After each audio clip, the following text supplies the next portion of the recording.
Do I look? I finished changing and pulled the dressing room's curtains to the side.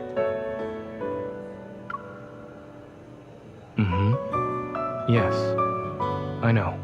On the phone, Zaynes stands at the store's entrance. He looks serious. But when he hears my voice, he turns and his expression softens. You look great. That color suits you. I thought so too. I guess I'm going with this one. Zaynes' birthday is just a few days away. I already planned the celebration and made a reservation for our dinner. But nothing in my closet felt good enough for the occasion, so I dragged Zayne out here to find a new outfit.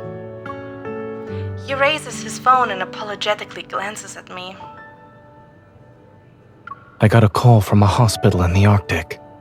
They've asked me to look at some cases with their doctors. I'll be leaving on Monday. I expect to be gone for approximately a week. It will be that long? He will be away, even on his birthday. So much for the celebration I planned. Before I can actually start sulking, Zaynes' hand gently lands on my head. He fixes my hair that got disheveled while I changed. The timing is perfect. How? This is the worst timing ever. If we go now, we'll be able to celebrate Frost Seal Day. Frost Seal Day? It's a local holiday. They have a variety of fun events every year. I think you'll like it. So, if you're free, you can come with me? It's like he read my mind. I nod without any hesitation. Of course! Maybe celebrating Zaynes' birthday in the Arctic will make it more special.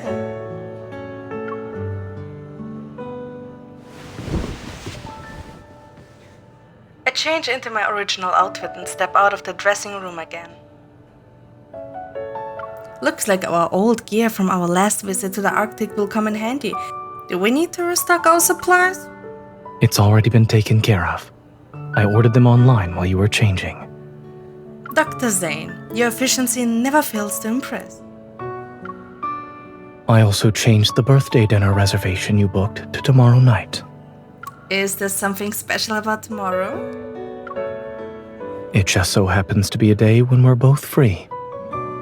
Zayne meets my gaze and a slight smile plays at the corner of his lips. Indeed, plans can change. But you went out of your way to plan everything. I didn't want that effort to go to waste. Really? It's not because you're secretly excited about the amazing date I planned? There can be more than one reason.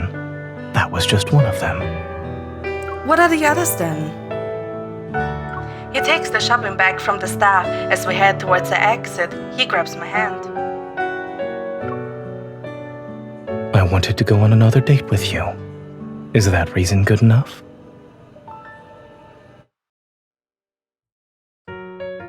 During these past few days, we have been staying at Dr. Noah's home. While Zayne is busy at the hospital, I asked Dr. Noah for recommendations on some birthday-worthy spots. Maybe a cozy homestay or nice scenic trail will do. That's a great idea. When he comes here, it's either the hospital or my place. Since it's his birthday, you two should go out and have some fun.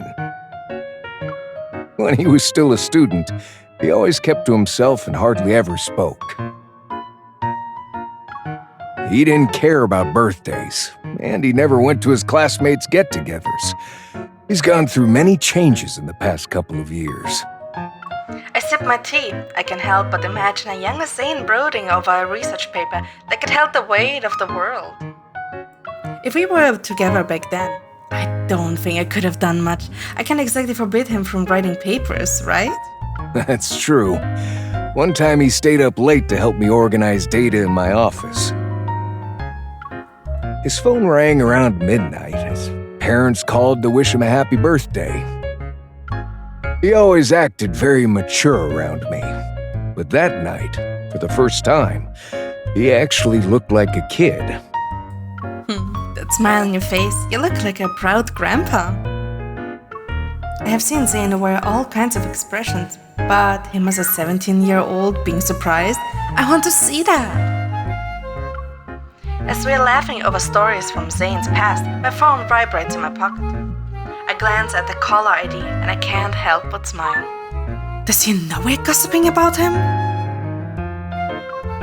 call connects too quickly, even my quiet comment is What heard. exactly are you saying behind my back? I just left the hospital and I thought I'd pick up some decorations for Frost Seal Day. Do you want to accompany me? Hesitant, I glance at Dr. Noah. He smiles and gestures for me to go ahead. Sure, I'm at Dr. Noah's place. I will head out now. You'll have to walk for a while, and it's windy outside. Stay where you are. I'll pick you up. I get my coat and scarf from the coat rack and bundle up as I chat excitedly about the town's events. I already looked them up. We can visit the market, build a snowman, carve some ice And eat lanterns. snow creamies. Snow creamies. It's like shaved ice cream or anything. I had a similar thought when I first heard about it. But Dr. Noah said it's actually a warm dessert. Sweet and delicious. It's perfect for warming up quickly. It sounds like the kind of food you'd eat. I imagine Zaynes savoring the dessert, and I smile. I've been here a few times, but I never visited during the holiday. I have yet to try it myself. Then let's make it together this time. We're going shopping anyway. I can pick up the ingredients. After chatting with Zayne for a while, I notice headlights sweep across the yard.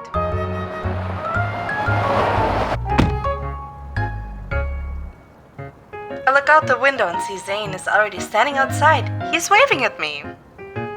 As soon as the door closes behind me, a cold wind shoots down my collar. I lunge over.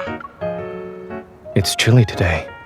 Would you like to grab another layer before we go? He takes my hand without saying anything. He tucks it into his coat pocket. The familiar warmth from his palm spreads throughout my body. I grin and tighten my grip. No need. I'm warm as long as I have this.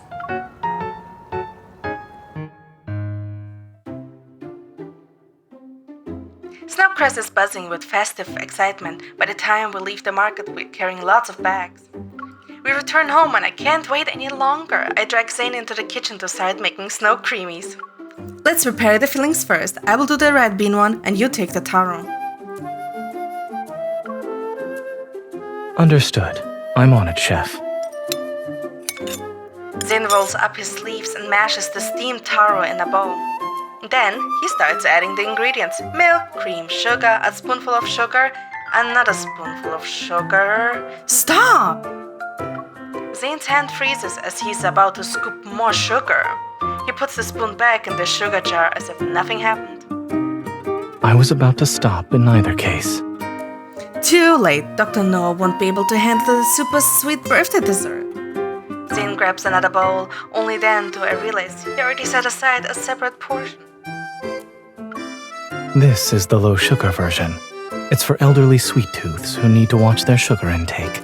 Then I will split off a portion of my red bean paste too. We are focused on our preparations when we hear rustling near our feet. I look down and see Pi, who somehow sneaked in unnoticed. He's wobbling on his hind legs as he tries to reach the filling on the table. I suppose I forgot about our other snack enthusiast. Didn't he learn his lesson with that frozen fish? Can foxes even eat snow creamies? It's loaded with fat and sugar. I wouldn't say that's good for pets. Suddenly, Pi dramatically falls onto Zayne's leg. With big bleeding eyes, he looks up at him. You're actually that desperate, huh? Zayne crouches to give Pi a little scratch under the chin. I pat Pi's head in an attempt to distract him from succeeding with his guilt trip. Zayne, don't spoil him too much. Actually, we can use the snow creamy molds to make him a small meat patty. He can get a little taste of the festivities. You were talking about putting him on a diet the other day. All it takes is one look at Pi's eyes to make me cave. I open the fridge and grab a pack of ground meat. He needs fuel if he's going to exercise. Step by step, meat patties in the shape of snow creamies take shape.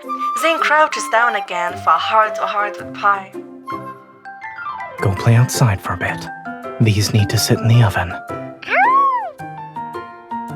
As if understanding Zayne's words, Pi lets out an excited bark and runs out the door. Okay, meat patty hero, can you pass me the jar over there? Inside is the lotus seed filling I prepared earlier. I take out a large spoonful and tuck it into the final piece of dough. A different filling. Is it a lucky surprise? Sure, you can think of it like that. They say whoever eats it gets more good luck.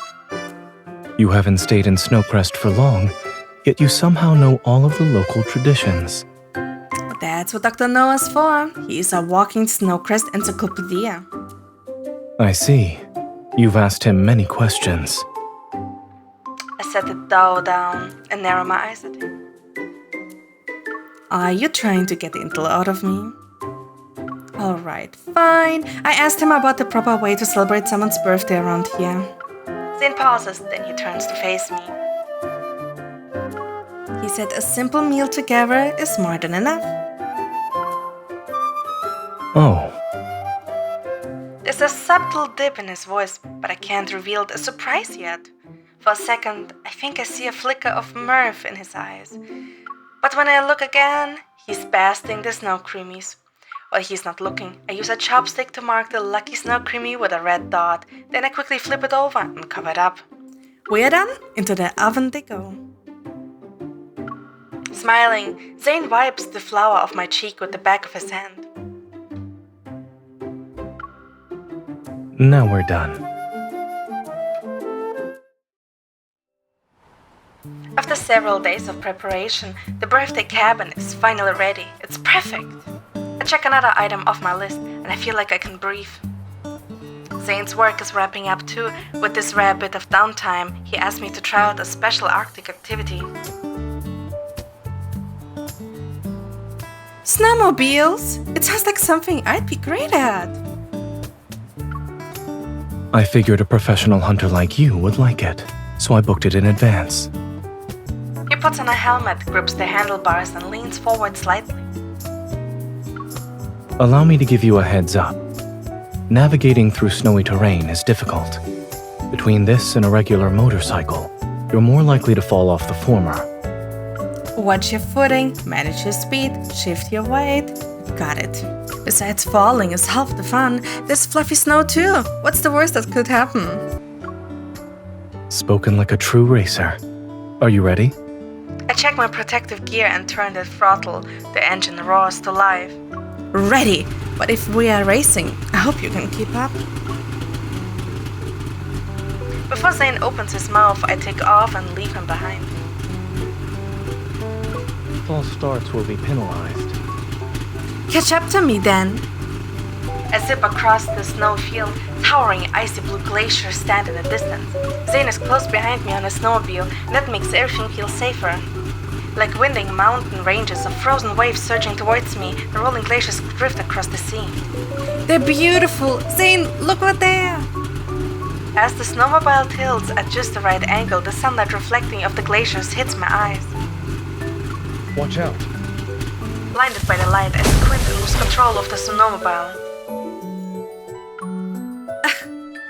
Even though I quickly adjust my course, I crash into the snow with my snowmobile. By the time I drag myself out, Zayne has already pulled up beside me. I wince. Are you okay?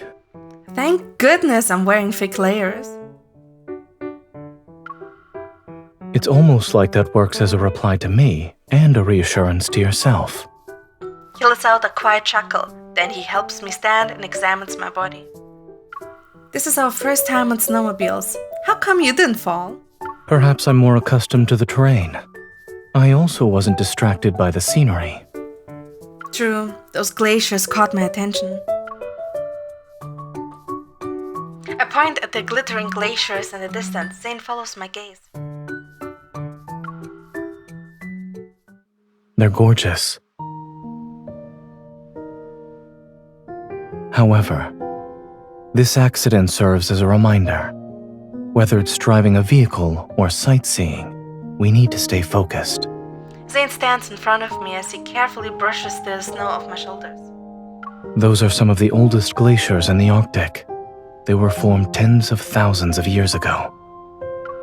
Compared to them, our entire lives are hardly the blink of an eye. I wonder if glaciers that were formed centuries ago feel any different from a regular chunk of ice. Glaciers are full of mysterious microbes, and some are potentially dangerous. I don't think they like being poked. Then again, Zayne takes my hand and places a tiny ice crystal in my palm. this was born just today. It's a baby glacier. In the sunlight, the small ice crystal emits a faint blue glow. It shimmers as light spills out from my palm and touches his fingers. It doesn't have a temper and is completely safe. Go ahead. Touch it. Even through my gloves, I can feel its sharp edges and piercing chill. But the thought behind it warms my heart. I turn to glance at Zayne. Snow clings to his profile, but he doesn't look cold. He's just calm and gentle. You can only see breathtaking glaciers in a place like this. But you're not really looking at them. We make eye contact, and in his gaze I see rippling light. You're not looking at... I turn away and sneeze. Are you cold? Should we head back? You worked so hard to get here. I want to stay in this spot for a little while longer. Zayne leans down, removes the scarf, and wraps it around my neck. He loops it again and again. But then a gust passes us and he sneezes. I bury my face in the warm scarf. I'm shaking with Is laughter. it that amusing? With a straight face, he pulls the scarf and pinches my cheek with his cool fingers. I'm not laughing at you. I was shivering.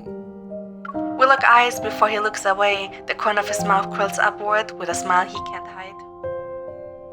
We can wear something warmer next time we get on a snowmobile.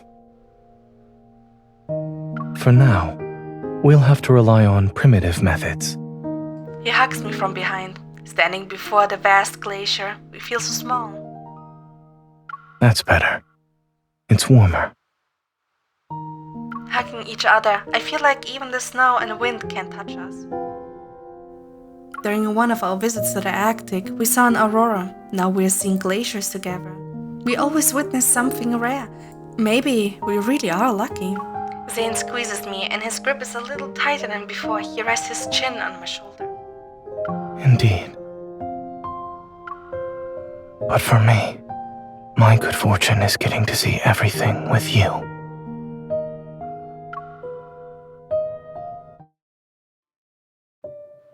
On Zayne's birthday, everything goes according to plan. After walking around down Flake Avenue, I bring Zayne to the cabin and decorate it. Inside, we start making our candlelight dinner.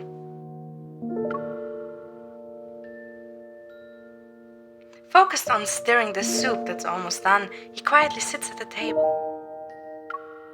You look like a mage who's brewing a potion. Well, this mage's magical potion is almost ready. Do you want to try it? What does your potion do? It satiates your hunger and keeps you warm. It doesn't sound as magical as mine. I run into the cabin and return with a birthday cake from the kitchen.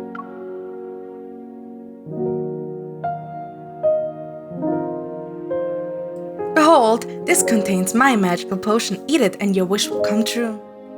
That means I should think carefully about this year's birthday wish and enjoy every bite. What a perfect little snow globe. Did you capture our Arctic memories in it? You already knew my original birthday celebration was nothing like this. I only found out about your business trip at the last minute. That's when I decided we'd celebrate your birthday in the Arctic. It wasn't time to properly plan everything. I had to rush. Snowflakes land on my hand. They are cold against my skin. Before I can brush them off, Zayne's warm hand covers mine. I was worried something would wrong, but judging by your expression, I did okay, right? Before Zayne can say anything, I hear him laugh softly. In the candlelight, that smile feels like the only source of warmth in the snow-covered world. Not everything has to be perfect. You can fall off a snowmobile and still enjoy the scenery.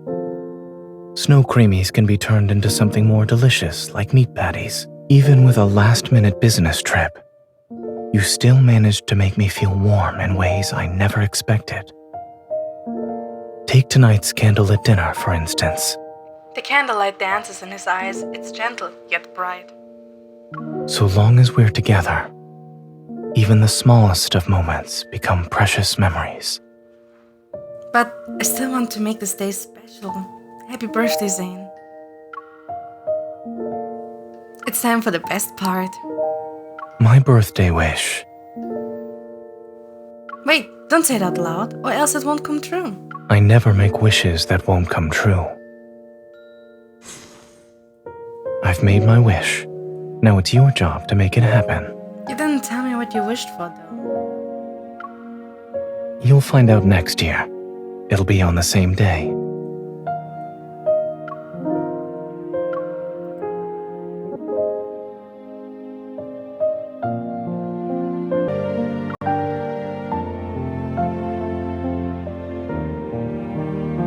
It was a perfect moment.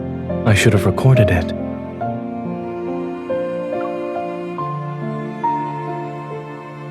Snowflakes float through the air, the evening breeze brushes against my cheeks, yet I don't feel cold at all. I wish this moment could last forever. We still have one more surprise. I give him a card. This is the only part of my original plan that I managed to keep. Zayne takes it and reads it slowly. There are only a few words, but he stares at them for a long time. Feeling a little nervous, I purse my lips. Is it too difficult to read, or is my handwriting that bad? Zayne stays silent. He takes my hand and holds it as if the whole world depends on it. After what feels like an eternity, he finally speaks in a soft voice. I was just wondering how I could preserve something so precious. You don't have to. If it gets lost or damaged, I will write you another one. You're willing to be that generous? I always have things I want to say to you. You can tell me in person.